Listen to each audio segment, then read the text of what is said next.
Welcome everybody to another episode of HomeKit Insider. You got me, Andrew O'Hara, here with my pal and Rami Malek's personal makeup artist, Steven Robles.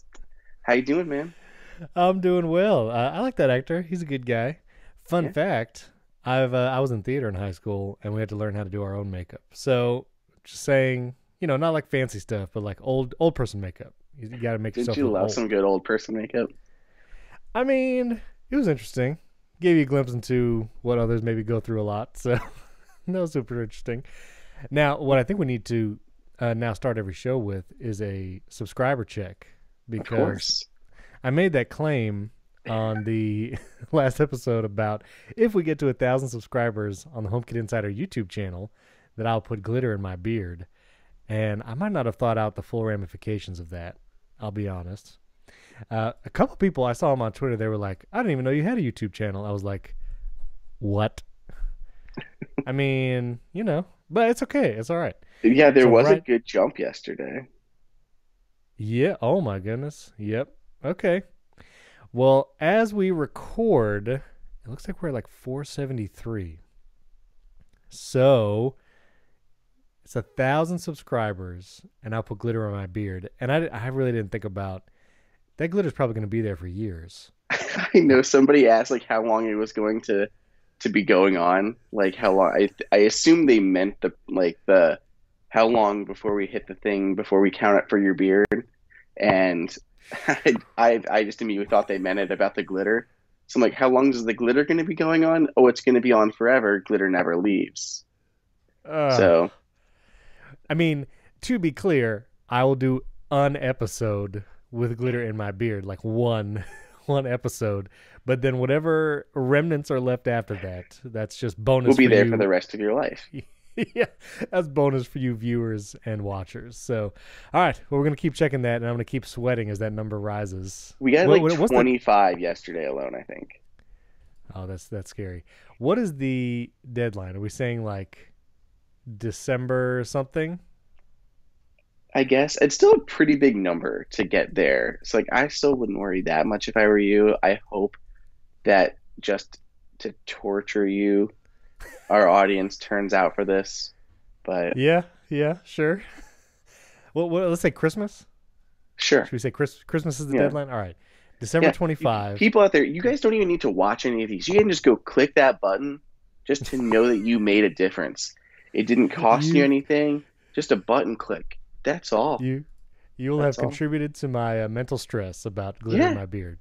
Who So, doesn't want to help mm, ruin yeah, his yeah. mental state? Like, Yeah, thank you. We'll talk about that in a minute because we have a sponsor that might help with that.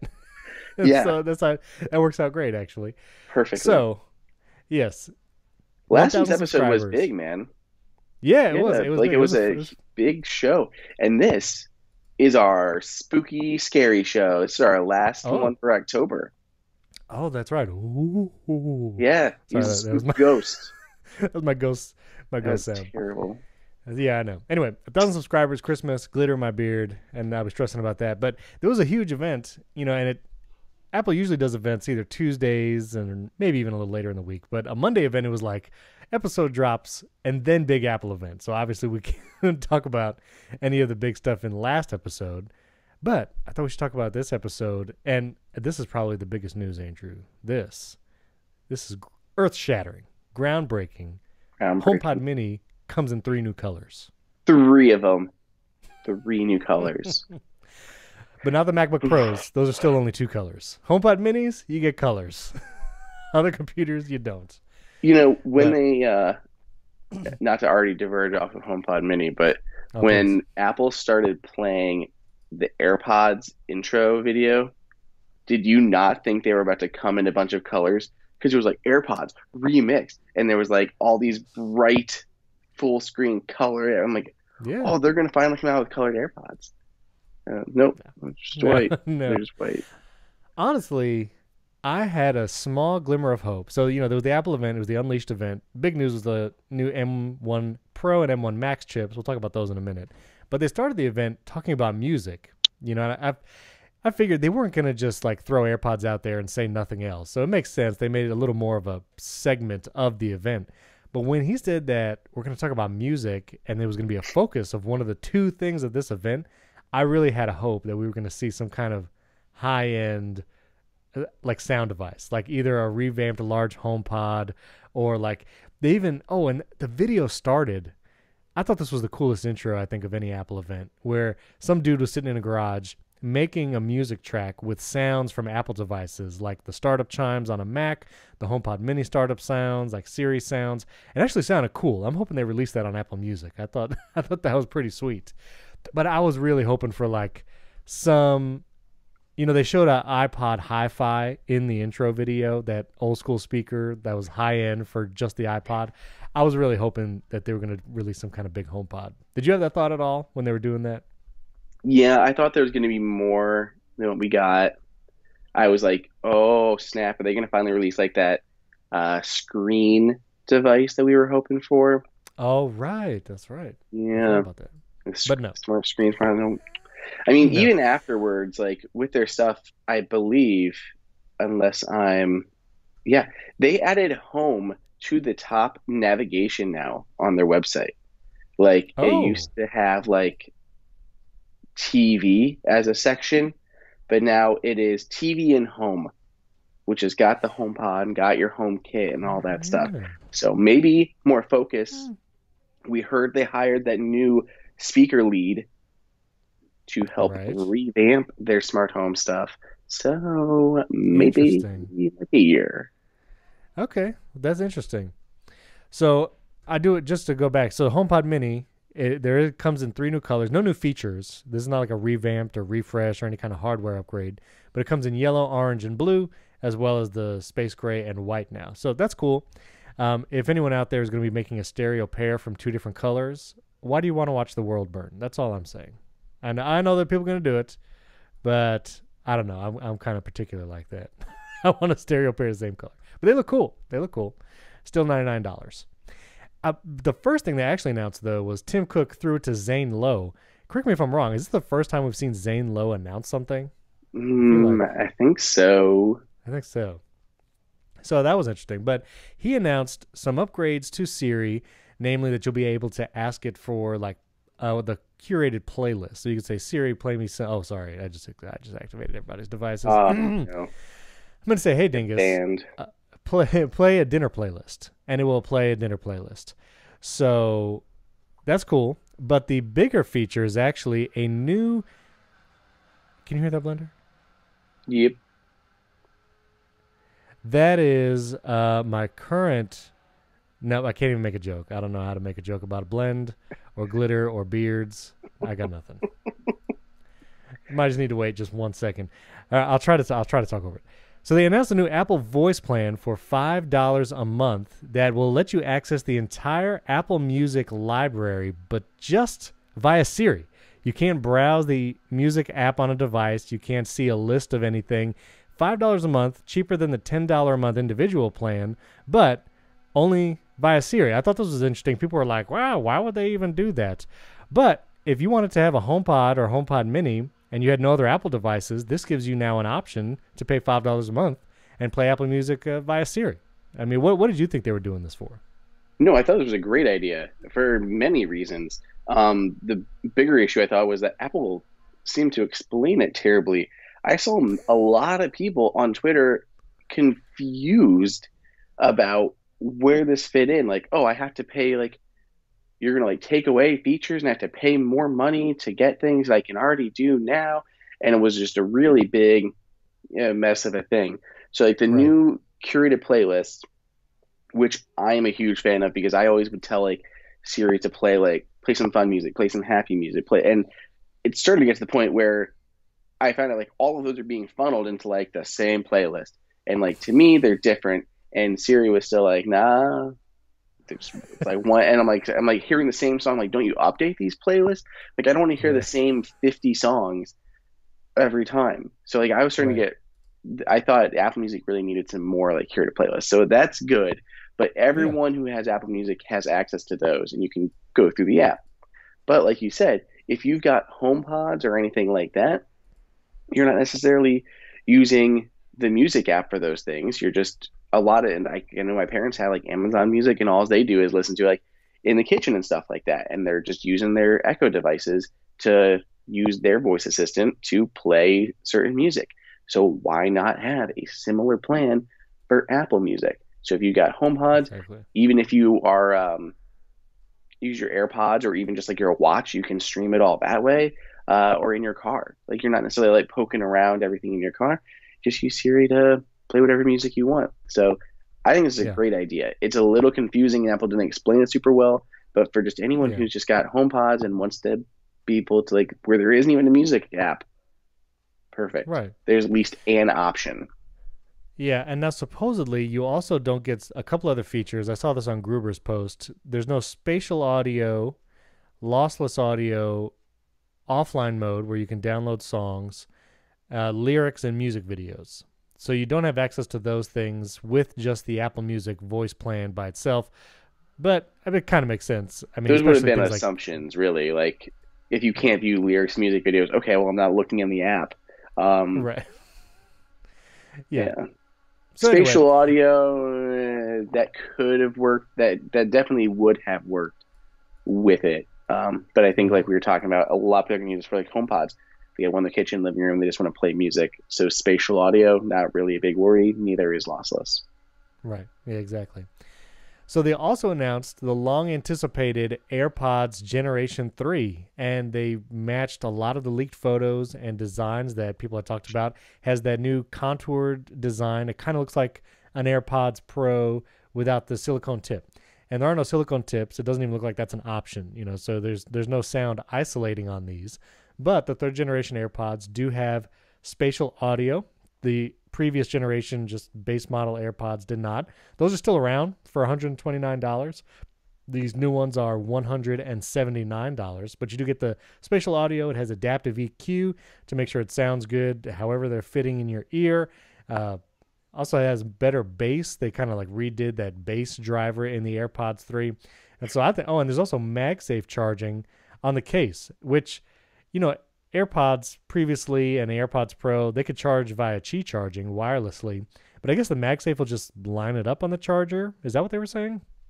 Yeah, correct. So obviously MagSafe is backward compatible with Qi, and the new Qi or the new MagSafe enabled cases literally have like the alignment ring, just like your phone would have, to make sure it lines up and connects magnetically. 'Cause before you could set it on your MagSafe charger, but it could still slide off or something like that if Right. it was bumped.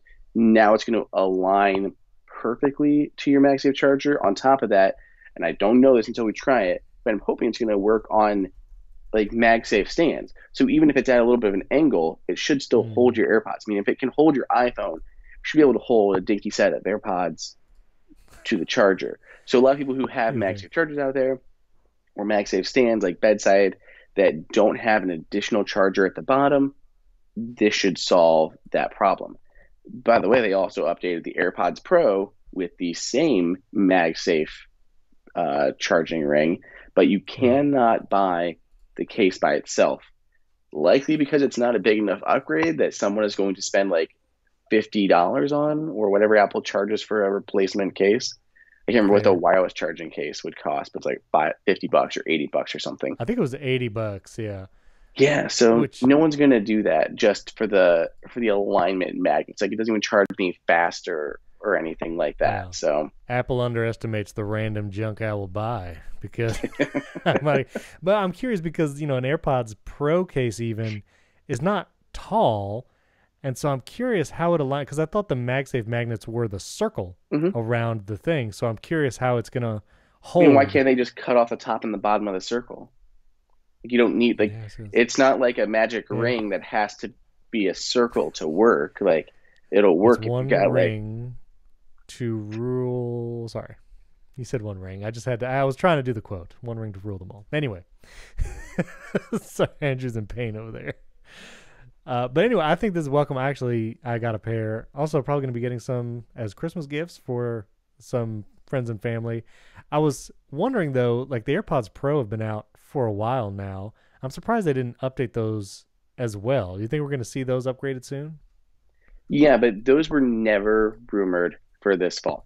I mean, maybe Hmm. there was like one rumor from like February or something, but those have always been rumored for 2022. And That's true. people kept asking, like, "Oh, we're going to see new AirPod Pro." I'm like, "No, we're not. It's not going to be at this event. Those are going to be in 2022."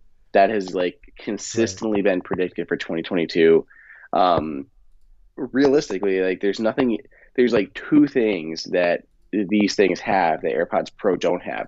So they have new drivers. Obviously, if Apple would introduce a new version of AirPods Pro, it would redo those drivers as well and try to improve sound quality. So these did see that. I don't know how they sound compared to AirPods Pro in terms of quality Right. yet, but they got improved drivers. They also have a new skin detection sensor. So before there was kind of like a proximity sensor that could detect whether or not they were in your ears or not, but it could get triggered inadvertently by being in like a pocket or something like Mm. that. It would cause your music to start playing. So they have this new special skin detection sensor that is a lot more accurate at detecting whether or not it is in your ear.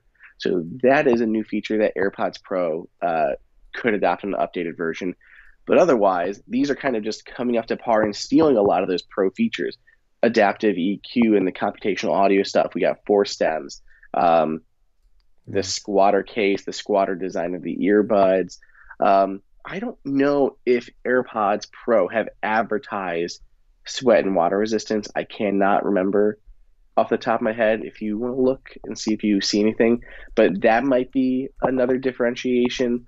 But those are pretty small things. So these don't really have anything that's like, you know, boastfully better than AirPods Pro, but I think these are going to be the perfect AirPods for almost everyone out there. So Apple's support website says AirPods Pro are water and sweat resistant, but they are not waterproof or sweat proof. The wireless charging But they case is don't not even give water or it like sweat a resistant. resistance rating like the AirPods third gen are IPX4. So, Uh, I mean, no, no. This is AirPods Pro were tested under controlled laboratory conditions and have a rating of IPX4 on their okay, there we IEC. go. So, see, they don't even So, have that to boast over them. So, there's not really many differences at all between these guys. The right. pros have all the special features like Well, noise tra- canceling being the biggest thing. There's no yeah, I was noise thinking canceling on the. transparency mode, and noise cancellation, Right, and right, even the silicone ear tips, which are kind of needed for noise canceling anyway. But right, right. But these are really cool. I'm curious how they sound. I'm also curious the shape of the new AirPods 3 case versus AirPods Pro and how different it might be to like fit them in. Like it almost feels like they should be interchangeable. I know that's not going to be the case, but like AirPods Pro case, AirPods. But anyway, we'll see. they will They look not cool be though. interchangeable. It looks a little Yeah. taller, maybe not as Oh, wide. okay, okay. But Well, pretty they close. do. What's that? Just pretty close. Yeah, yeah, just pretty close. They do look cool though, so those are welcome. And then of course, Apple and it, then of course Apple announced the big thing that we were all looking for, which is new high-end pro level Apple Silicon chips. They went with the M1 Pro and M1 Max naming convention. Now, I had tweeted before the event and I was like, Pro and Max have always been hardware designations. You got iPad Pro, iPhone 13 Pro, and then Max, I think had always been a size differentiator. So you got iPhone 13 Pro and then Pro Max. But then now they're using it in chips where the M1 Pro is a powerful high end chip, more powerful than the M1. But then the M1 Max is even more powerful. You can get more GPU cores, has more like transistors and all this kind of stuff. So I don't know, man. How'd you feel about that naming when they announced it? I mean, for I don't hate it. Like, it's not like I like despise it by any means. But it just was confusing because Yeah. a lot of people had talked about it being the M1X. Apple had always used like the X for its beefier chipset, so we'd see like um, a processor come out with the iPhone in the fall, and then in the following spring, Apple would take the same processor, slap an X on the end, and add some additional GPU cores to make it more Right. capable for iPads. To be a more powerful version of that. And like you said, Pro was like the Pro device, like the better devices, and then Max or even Plus was the size differentiator. So when they went with like, I did not think it was going to be M1X, mainly because like I believe it was Gurman who pointed out that it made sense why Apple would come out with a M1 something and then come out with an M2, like if just M1X versus an M2 in the spring, Right. people are really gonna have. So I feel like they need something stronger to beef that up. So whether they went with an M2X and then an M2 in the spring, which seemed like a step backward, or just saying like the Pro, that does make it feel more capable. So I would say, oh, Right. an M1 Pro is definitely is better than an M2. Like it's clearly a step up processor. That's true. But with the Max, I got confused because it was you need two names, right? Apple's never done like two Pro things, like M1X and Right. Right. MXX. They didn't have a That's true. history of doing that, so we didn't really know what to expect with Right. that, and it makes it just a little confusing. And I stumble so many times. I had to go back and fix the audio so many times, and I'd have to like splice out audio from where I said it correctly into where I said it wrong because I kept saying, Right. the M1 Pro and the M1 Pro Max, Right. Exactly. Yeah. Because which that's how the phones honestly are. also makes sense. I mean, Yeah. I mean, I guess that's a lot to put on a little square chip. Not because it that is they. I bigger. mean, It's a bigger chip. So if we're looking at the size, right. you saw it was like twice the size. So it is Yeah. bigger. So that's That not is true. wrong. No, no, no, it is true. Well, naming aside, though, these things look to be super powerful. The M1 Pro, you got a 10-core CPU, 16-core GPU, basically 2 times faster graphics than the M1, 70% faster CPU than the M1, and the M1 Pro can support up to 32 gigs of unified memory and 2 external displays. That's up from one of the M1 only supported one display. And then the M1 Max is like the beefy power horse. You get 64 gigabytes of unified memory, 4 external display supports, and it has up to 32 cores GPU. So pretty wild. I mean, I don't know, man. I think there was one knock on the Mac Pro. I don't know if you caught it. I forget her name, but she like said something about the Mac Pro, like, "Oh, it was faster than the Mac Pro," and I was like, "You just diss your own product." I think you did. Like, wow. But I mean, super impressive. That's pretty awesome. Are you going to be? Which ones are you going to be testing? Maybe both. Yeah, so we're gonna have a few in here. I'll have the M1 Max on the 16-inch, and then an M1 Max and an M1 Pro for the 14-inch to test out, and then I'll have plenty of comparisons for them all. The real question will be is like, I don't think I can ever get rid of my Mac Pro, which is unfortunate. I mean, I've got lots of like MPX modules in here, so as many Right. issues as I've had with it, and honestly, like we got the entry level Mac Pro. So Mac Pro can go up to what is it? How many cores can it go up to? It's like something crazy. So Uh, ridiculous. Yeah. yeah. Obviously, I don't have that model. That was like it was. Those models are probably like $10,000 plus one leg. Like they're a lot. So I'm sitting here with like a baby unit. We have outfitted and it's much nicer to be able to have a lot more internal storage and everything else. Yeah. And like being able to upgrade graphics cards. That's a thing I can do.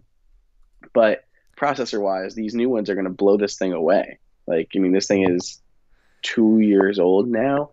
So, Right. yeah, I So am for a little disappointed, by the way, that there was only three Thunderbolt ports. Like, yeah, sure, they yeah. brought back other ports, but they took away one of my Thunderbolt ports, and I'm not happy about that. Um, Yeah. I yeah, want to talk about ports in a second. Just a quick comparison. I'm on the Mac Pro configurator page. You can get a 28 core Xeon W as a processor, but then you can update the RAM, upgrade the RAM to 1.5 terabytes of RAM. yes, So we're still not in a close RAM conversation. 64 gigabytes max on these new M1 Max MacBook Pro Maxes. Just kidding. I just threw that last one in there for fun. But so obviously you still don't have the same memory comparison, and like you were saying, graphics cards wise, you can get like double Radeon Pros, W6800Xs plus the MPX modules and afterburner cards, so all that stuff. Both do max out at 8 terabytes, which I thought was pretty wild. You can get a MacBook Pro with 8 terabytes of SSD storage, which is wild. you could do that before too, though. So that's not new. No, I'm not on the MacBook Pros on the M1s though. I think It the was on M1s. the previous generation 16-inch MacBook Pro. You could have 8 terabytes. Yes. Yeah, yeah. The Intel 16-inch. The M1 topped out at 2 terabytes of storage. So, but yeah, pretty cool. I mean, it's great you have that in there. So I do want to talk about, obviously, the MacBook Pro redesign, but maybe before we get to that, we can thank a couple of our friends. And the first one, you heard us talk about him last week as well, is BetterHelp, who's going to help me get through putting the glitter in my beard come Christmas time and having to deal with that for months on end. But BetterHelp matches you with an online licensed professional therapist where you can get quality counseling right in your home from the comfort of your home on the computer. You don't have to go anywhere, make appointments to go to an office. You can do it right from the comfort of your own home. It's safe, it's private, online environment, and you can start communicating with a counselor in under 48 hours. It's not a crisis line, it's not self-help, but it is professional counseling done securely online. You can send a message to a counselor at any time. They have a great app. I did like their app and their website. They work super well all together. And again, you don't have to sit in an uncomfortable waiting room or, deal with all that kind of stuff. And it's actually more affordable than traditional offline counseling, and financial aid is actually available. And also, this service, BetterHelp, is available worldwide. So wherever you are in the world listening to HomeKit Insider, you can take advantage of BetterHelp. And they have licensed professional counselors who specialize in depression, stress, anxiety, relationships, sleeping, trauma, a bunch of different things. And they have a great assessment when you first go to their website that when you take it, they really ask good questions and try to find out where you're at currently, what might you be struggling with or need help with. And so I took that assessment and I thought it was pretty eye-opening just to answer some of those questions. So it's convenient and it's affordable. And I think, Andrew, your wife tried this, you said, right? Mm-hmm. Yeah, we had tried it, and it's so cool to be able to try something like that from home and not like going somewhere. It's so easy to switch to another counselor if you're not vibing with them. There's no you don't have to like worry about people judging you or something. Like there's no negative stigma to it. It's BetterHelp, and it's especially during right now, it's like a perfect time for something like this. Absolutely. Or if you have to deal with glitter in your beard, I mean, they might have to help with that. So many people have been using BetterHelp. They're actually recruiting additional counselors in all 50 states here in America. So pretty cool. So start living a happier life today. And as a listener of HomeKit Insider, you'll get 10% off your first month by visiting our sponsor, BetterHelp.com/HomeKit. That's BetterHelp, HELP.com/HomeKit, 10% off your first month, and join over 1 million people who have taken charge of their mental health. Again, that's BetterHelp.com/HomeKit. So our thanks to BetterHelp for sponsoring this episode, and also our friends at Hunter Douglas. And listen, Hunter Douglas smart shades, they're HomeKit compatible, easily replaceable rechargeable batteries.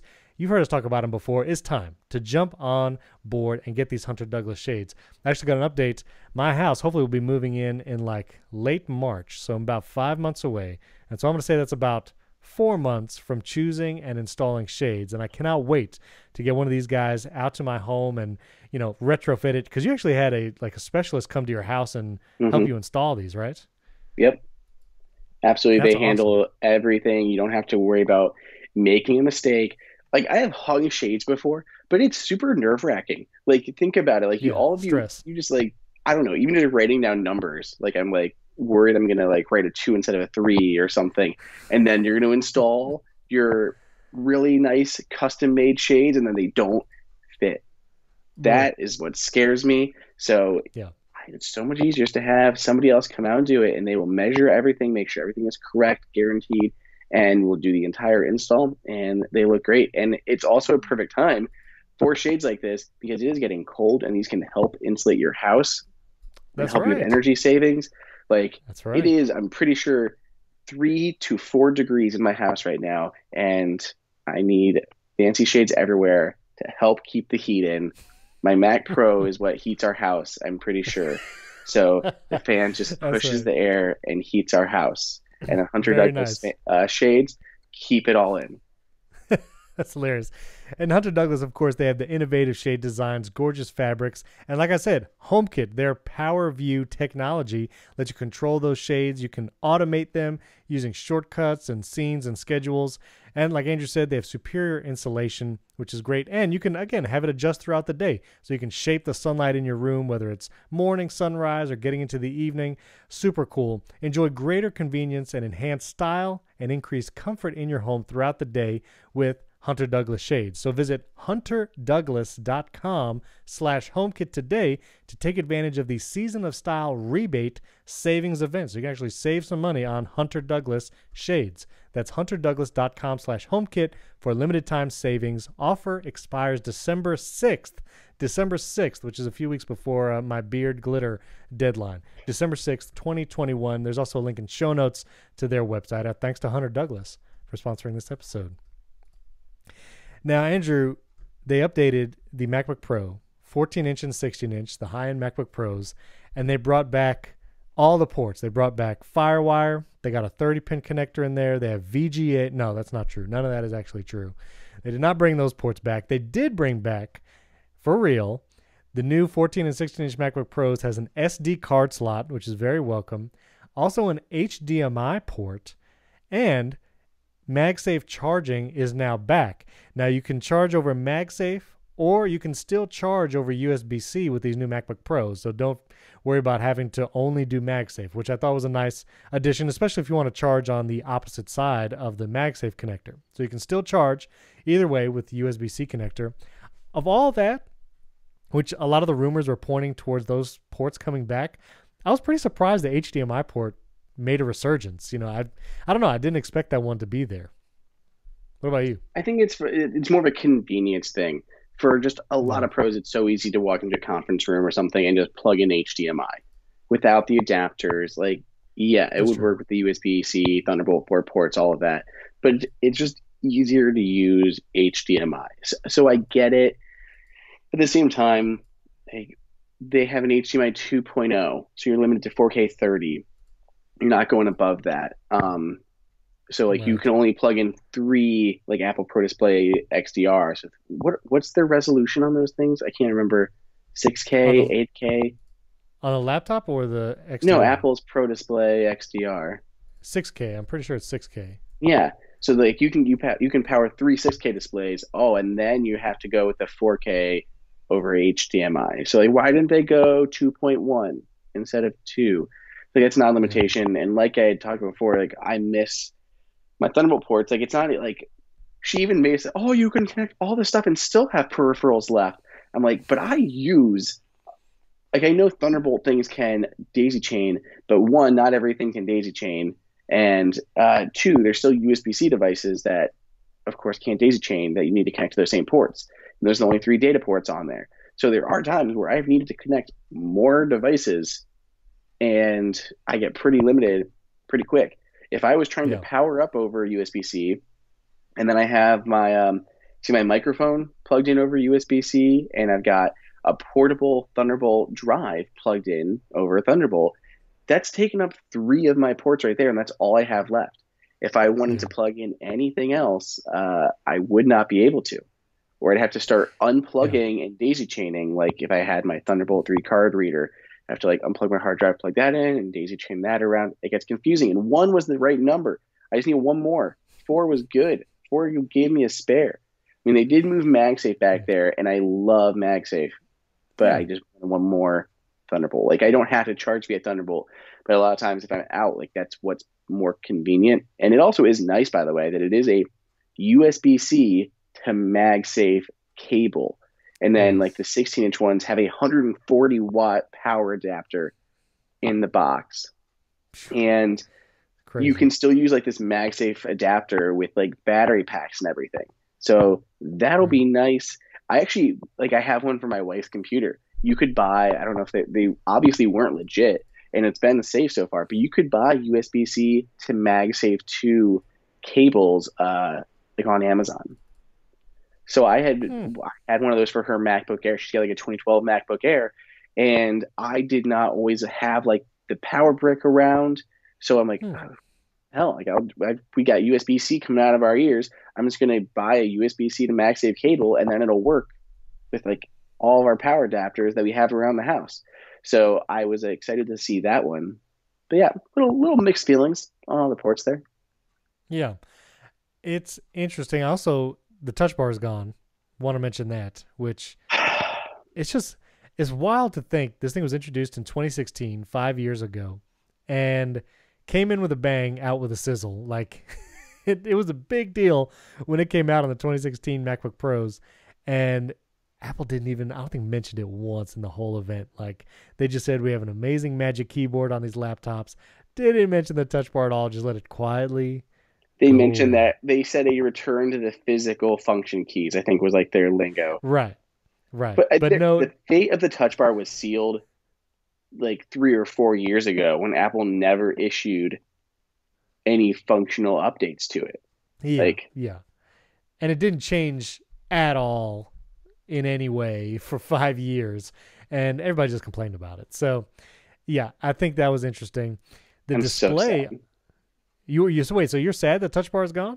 Yes, I love the Touch Bar. Every time I go Really? back to my MacBook, my Mac Pro from my MacBook Pro, I miss it. I miss the hell out of it. Like I use Huh. keyboard shortcuts all the time, but a lot of apps made really nice use of that Touch Bar. Like Affinity, it Hmm. was so easy to jump into like my most recent photos. It would give you like a visual of all your most recent projects that you had open, and I could just look and like, oh yeah, I'm gonna start from this, and pull up like a recent thumbnail that I was working on. And Final Cut made decent use of it. It was good to be able to scrub through and everything like that. There was a lot of really nice uses for it, Hmm. but your average person isn't doing those things, and all they complain about is the fact they try to adjust the volume and it's like slippery or something. Like I don't want to hear it. I love the Touch Bar. I wish Apple would have done more to it, but Right. yeah, Wow. I'm sad. Strong words. Okay. All right. I mean, there were some cases I did like it. Just simple things like in Mail, if you use Apple's Mail app on Mac OS, if you wanted to filter a mail to a folder or send it to a folder, it would try to intelligently remember what folder you filtered these kinds of emails to, and it would have the folder set on the touch bar where you could just tap the touch bar and it would send that message to a folder. And of all the use cases, I thought that was pretty convenient. And there's also interesting like Final Cut integrations with scrubbing through the timeline and stuff. But like I right like those. I now, like that you could yeah, customize it.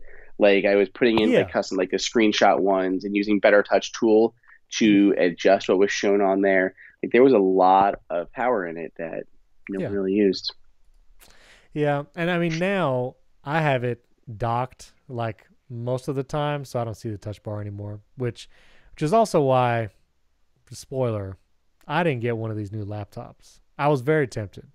But as we'll talk about pricing in a moment, they're pretty pricey. And from my use case, like I've been really using my iPad Pro for most things, and I keep my MacBook Pro just kind of docked over here. And I'm like, most of the amazing features, obviously the chip is a huge deal, but the display is also a big deal, and the ports. And I wouldn't be using either of those in how I use my laptop. Like my laptop screen is closed right now, just sitting in this vertical bridge dock, and I wouldn't be using the ports because I have all these Thunderbolt docks and hubs around that I use for all the ports, and it's like I wouldn't utilize all that cool stuff most of the time, and not really taking my MacBook Pro out a lot of places. So I couldn't justify it. I was tempted, and I was like, I did the trade-in thing, and Apple said they would give me $900 for my M1 MacBook Pro, which was tempting. I mean, that's pretty good resale value directly from Apple. You could probably get more if you sell it on your own somewhere else, Yeah. but $900 is pretty good. But when I started like upgrading these MacBook Pros to the configurations that I wanted, it was like 4,000 or more. Like it gets up there pretty quickly. So anyway, we'll talk about pricing in a second. I do want to mention the display on these new MacBook Pros. It is a mini LED XDR display, which is basically like the M1 iPad Pro that was announced earlier in the summer, and it has ProMotion as well. So this display on the new 14-16-inch MacBook Pro is basically the same high-end quality display as the iPad Pro, but bigger, and also a notch. Does have a notch, but no Face ID. That was one thing that I was watching the event and I didn't think about it till after. It's like, it's still Touch ID. They really should have added Face ID. That's all I'm saying. That's the one thing I Unfortunately. thought we were going to see and we didn't. That was my biggest disappointment. Was just, that's the one thing that I thought we'd see that didn't come. And I rumors didn't necessarily point to it. It was back Yeah. and forth, and I feel like everyone agrees Face ID is going to show up eventually. But yeah, I was hoping. Yeah. I was open to. Maybe that was another reason where I was like, maybe I'll wait for a Face ID model because that'd be sweet. That would be sweet. But anyway, pricing, the 14-inch with an M1 Pro starts at $2,000, and you can spec it out with 64 gigs of RAM, 8 terabyte SSD, and upgrade all the way to the M1 Max chip, and it's $5,900 fully upgraded.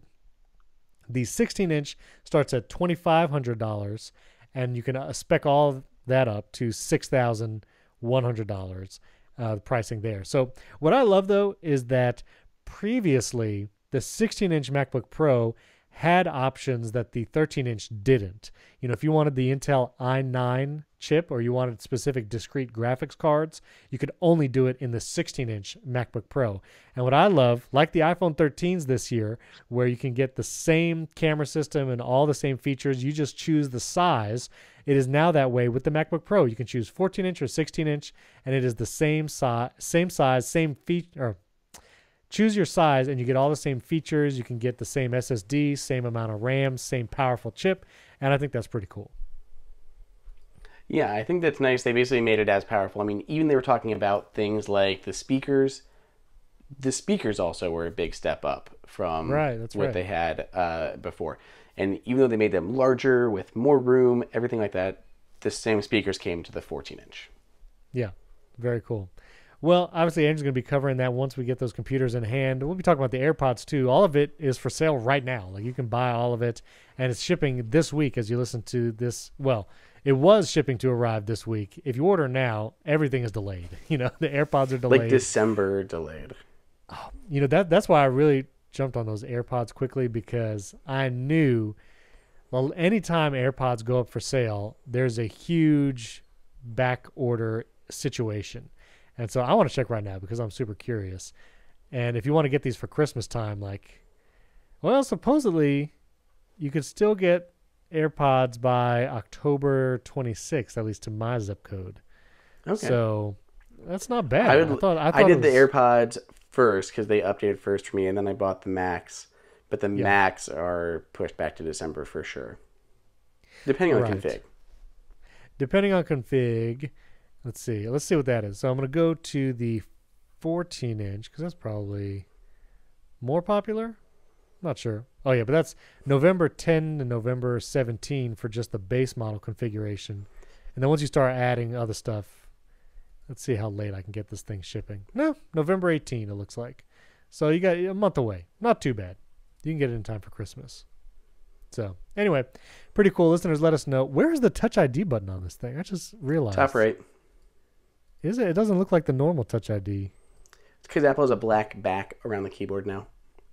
So it kind of like all blends in, but it's like right above like the delete key or something like that. Little circle. Yeah, I see it. And it's the little circle now, which previously the Touch ID on the MacBook Pro was like the little square, little square thing. So, okay. Very cool. Touch ID. Well, anyway, that's everything from the announcement. Listeners, let us know what you bought or what you were most excited about. We'd love to hear from you, of course. And real quick, I just want to touch on some sleep stuff because we've kind of had this going for a couple weeks now. Had some listeners write in about pillows and such. And so that was interesting. But this episode is so far off base from HomeKit Insider. Let's talk about the Mac for 30 minutes. Let's talk about pillows to end the show. So I'm sorry to anyone who real wanted some HomeKit stuff. We had more HomeKit stuff last week, and this week was a little shallow on HomeKit news so far. So sorry. Listen, they come for the beard talk and the glitter and all that. We talked about HomePod Mini up at the top. And Apple Music, like, it's just kind of a How are we going to get thing. people to subscribe, Steve? We should tease what we're doing for next episode. Oh, well, do you want to tease? You want to tease it right now?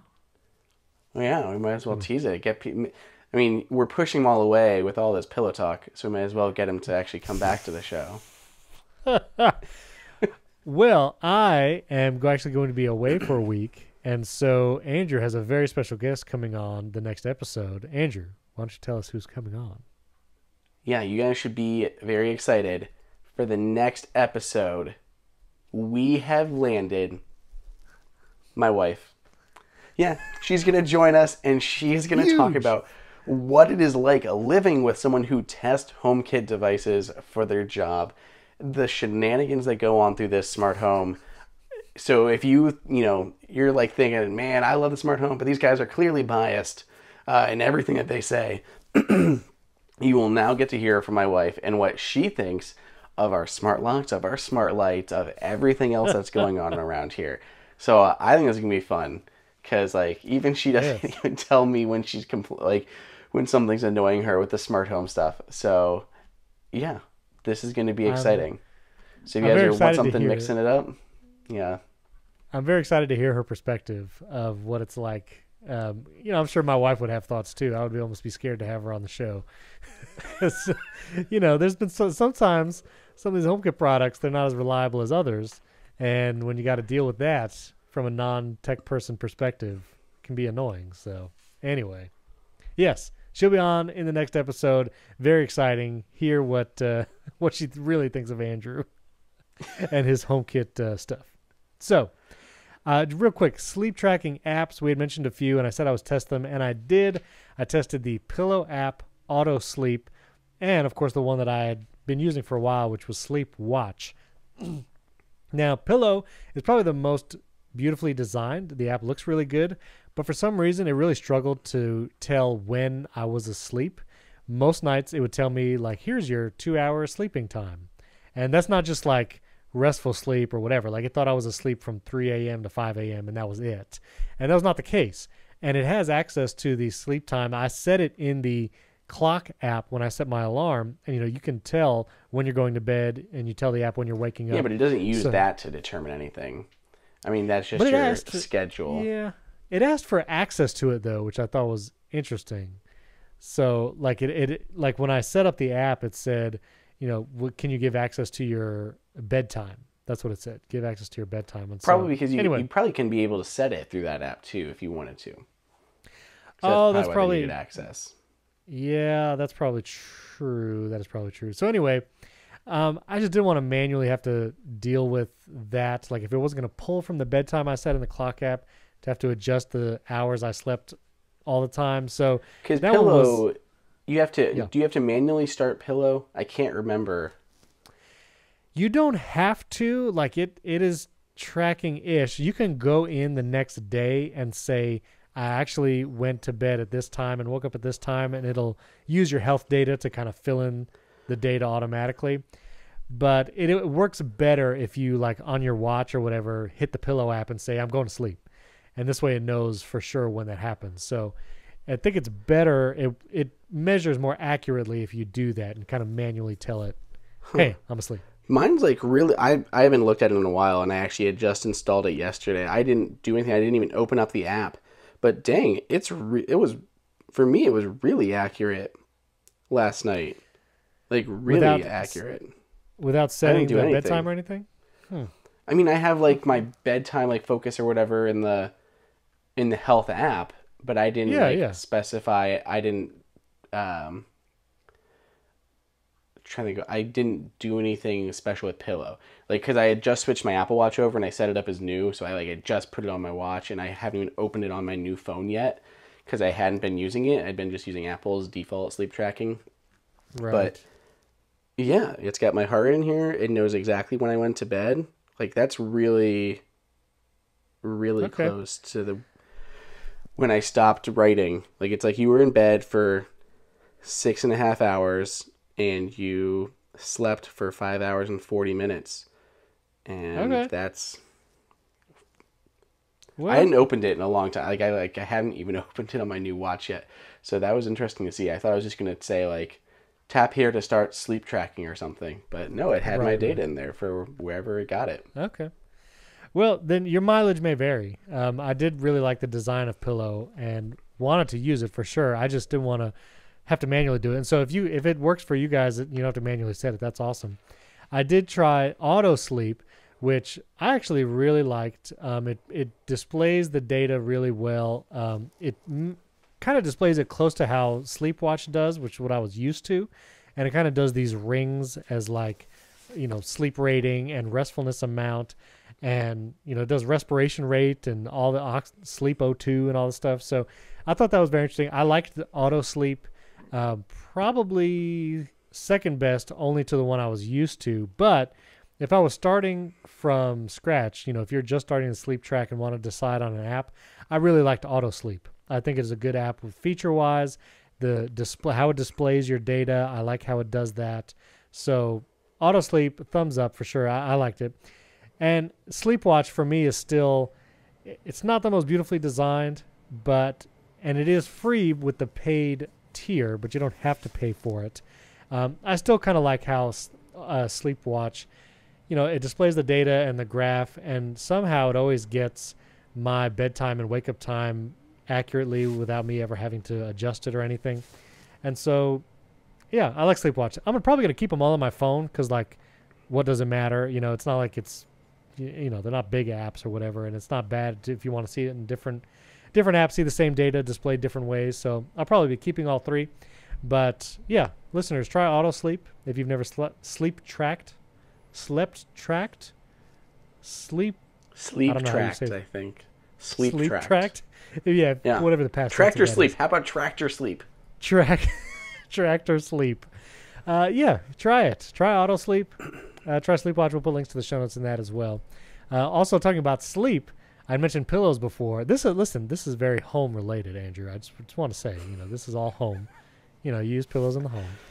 But home-wise, Owen tweeted at me another pillow recommendation. He uses Simba Sleep, which is a hybrid pillow, and he says it's the best pillow he's ever used. Pretty high praise. So I'll put a link to that. But Simba Sleep is one pillow. And then, I don't have his name on here, but another recommendation was the Bedgear Storm Series 2.0. And that sounds like an intense name for a pillow, but I'm here for it. That's pretty cool. And that was another recommendation off Twitter. Thank you for that. So if you wanted some pillow recommendations, boom, there you go. There's that. And let's touch real quickly on some listener questions. We had a couple. I did want to mention Simon Salvin tweeted at us. Well, last week we talked about a HomeKit door category in that home devices database app, and we were like, is there such thing as a HomeKit door? And apparently it is coming. Simon says he has the Nuki, N-U-K-I smart lock, which bolts onto an existing lock. It's HomeKit compatible, has an optional separate keypad, and they are soon releasing a door with the smart lock built in already.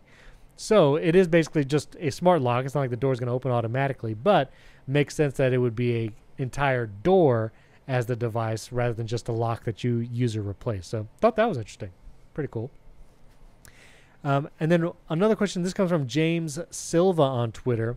He was asking, is there a way to set a focus mode on iPhone when you tell Siri goodnight, like from a HomeKit scene? And this might be as you want to turn on the sleep focus mode manually or when you trigger the Siri command or something like that. And there's not... Basically, shortcuts is the answer. Like, you need to create a shortcut that sets the scene and sets the focus mode. As of right now, if you wanted to try and create a scene in the Home app, there is not like an option to add a focus mode into that scene specifically. But if you go to shortcuts and create a shortcut there that controls your home and sets a scene like goodnight, then you can also add a change focus mode at that point, and it can do both at the same time. But you have to start in the shortcuts app, not a HomeKit scene. I like that. That's a really good... Yeah. I mean, he's not saying he's stuck in the Home app. He just wants to know if there's a way to tie a focus to a HomeKit scene. And there absolutely is with shortcuts. So that's a good idea. Being able to shut down your house and switch your focus mode to sleep. I like it. Boom.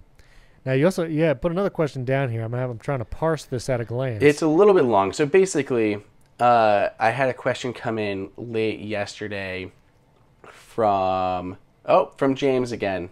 We just answered your other question, James.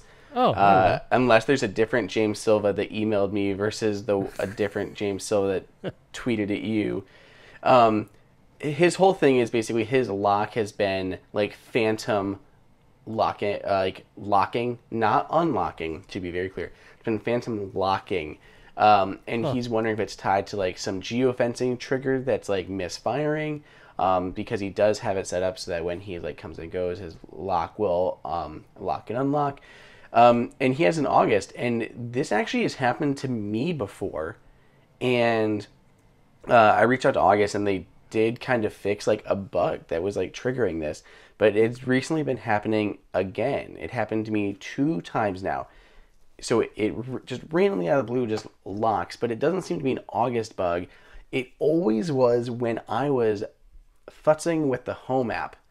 Like the other night, I was like setting up and setting up a new HomePod Mini right before Colors came out. Setting up a new HomePod Mini, and I'm messing in the Home app and renaming a few things. And all of a sudden, like, the door would lock, and I'm like, did I touch something? Did a HomePod just trigger things? Like, it was like I was doing something and it triggered it. So I'm honestly not sure what was the actual like cause, but I don't think there's anything wrong with your stuff. It just seems like it's a bug related to either August or HomeKit in general. Because I've had that. Have you ever been like messing in the Home app, Steven, and then like a room's lights turned off or something, and you're like, I don't think I touched that, but it's like a scene was triggered and you didn't mean to? Yes. Yeah, it's especially jarring if like a HomePod starts playing, because sometimes you just tap a HomePod tile, it'll play whatever music was recently playing, and it's usually loud for some reason. Like, yeah, not great. Don't appreciate it. But so you're saying that's a probably weird just his HomeKit issue. thing. Yeah. You're thinking No, it's just I'm phantom saying taps. it's a home. No, I don't even think it's a phantom taps. I think it's just a bug in HomeKit. Like, I don't think it's a phantom tap, because like I was literally like in the HomePod interface, and like the door would lock. So it was like a Home Hub rebooting or something, and fired off like a stored command or something. I don't know what it is, but Okay. yeah, it's not phantom touches. It's just like a random thing. The good news is it has never ever ever ever ever ever unlocked itself randomly, which would be disconcerting. But in this case, it's just randomly locking, as well as like other lights like randomly like turning off. It's happened like twice now in the past like couple months when I was specifically messing around in the Home app or something. So I don't know if you were messing in the Home app at the same time and just phantom locked, or just happened. But I have had similar instances with HomeKit, and it's just a HomeKit thing. Yeah, and I guess we don't know if he's running the beta or not, but beware of betas. That's true. I'm baited up, so I got lots of betas, and it causes all sorts of surprises. Beta it up. So, very last thing, because you just sent me this in Slack, the link to that song that Apple used to open their Unleashed event is on YouTube. And so we'll put a link to that song in YouTube. It's a song made from 45 years of Apple sounds. That's pretty cool. And the artist, I guess, makes computery music. His name is A.G. Cook. And, I guess he was the one in the video. In the deal. Yeah, very cool. Anyway, I'm just looking at his Twitter now. So, listeners, that link will be in the show notes as well. Love to, if you're interested in that song, that's there. Also, subscribe to our YouTube channel, but not too many of you. Just subscribe, 999, and then December 26th, the thousands more of you, then the rest of you can subscribe. It'll save my beard to glitter. No, just subscribe away. We'd love to have you watch these on YouTube. So that link will be in show notes as well. If you haven't yet, you can support the show by giving us a 5-star rating and review in Apple Podcasts. That'll help us out for sure. Links to everything in the show notes. Tweet at Andrew and myself your questions. Keep them coming. And trust me, future episodes will be very HomeKit deep. And so if you were looking for more HomeKit devices, check out that last episode. That was a big one on new HomeKit devices. And, we have a lot of people that would say when they start listening, they binge our show, because if you look over the last 72 episodes we have, we've covered so many HomeKit products and reviews and everything that's coming out. So if you're new to the show but haven't listened to the back catalog, there's a lot of value there, because it's not really time stamped, it's not really time sensitive. There are still great devices that are out there that we talked about even a year ago. So check out the whole back catalog is there, and thanks for tuning in. We'll catch you next time.